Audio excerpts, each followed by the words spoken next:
अरे का बुझे तोहारे हटे कोना खानदान से पड़ जाई पाला त चली जाई जान से काहे ना में यू करे तना ऊपर छाइल बा। माफिया चाहे पुलिस सबके डर भइल बा। हट जान कोई रानू मर्डर भइल बा। टीवी खबर पेपर में छइल बा। हम जान कोई रानू मर्डर भइल बा।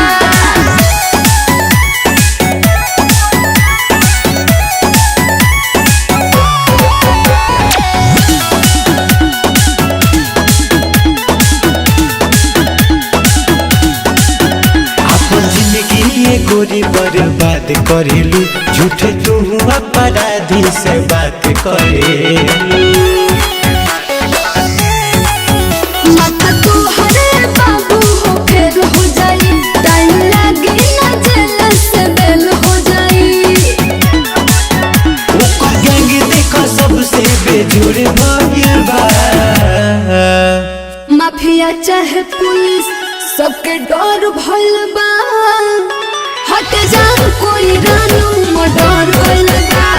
टीवी खबर पेपर में छइल बा। हम जान कोई रानू मर्डर भइल बा।